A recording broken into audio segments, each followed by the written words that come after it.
Operasyonên beriya civîna bilind a NATOyê ya godê li Enqereyê were li darxistin bênavber berdewam dikin. Hat rakandin got li 6 bajaran. Herî kêm 100 kes hatine binçavkirin.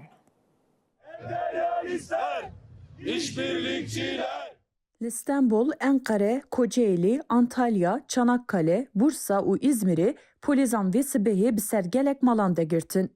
Di serdegirtina malan de parêzer, xwendekarên hiqûqê, endamên komeleyan û nûnerên sendîkayan, Seroka Şaxê Stenbolê ÇHD Ezgi Önalan jî di nav de bi dehan kes hatin binçavkirin. Li gorî agahiyên bidestxistî, li Enqereyê 46, li Kocaeli'ye 33, li Stenbolê 16, li Edeneyê 8 kes hatin binçavkirin.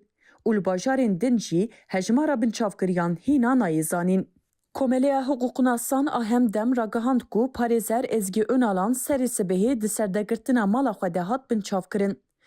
Daxuyaniya ku li ser medya dijital hat weşandin, tê de hat ragihandin ku gelek kes di serdegirtinên hemwext de hatin binçavkirin. Derbarê serdegirtinan de ÇHD daxuyaniyek parve kir. Daxuyanî bi vî rengî ye.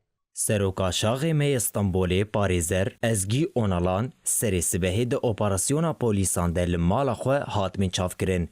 Hevdemî vê yekê gelek muwekîl jî hatin binçavkirin. Bila dawî li operasyonên siyasî bêanîn ku ji bo baxçeyekî gulan êbê strî bide NATOyê tên kirin.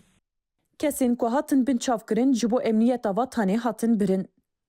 Ji hêla din ve hevserokên giştiyên Dem Partiyê Tülay Hatimoğulları û Tuncer Bakırhan jî li ser hesabê xwe yê X'ê bertekdan binçavkirinên ji ber lûtkeya NATOyê. Hevserokan wiha gotin. Em li vir bang dikin destê xwe ji ser huner, çapemenî, zanist û heqîqetê bikişînin.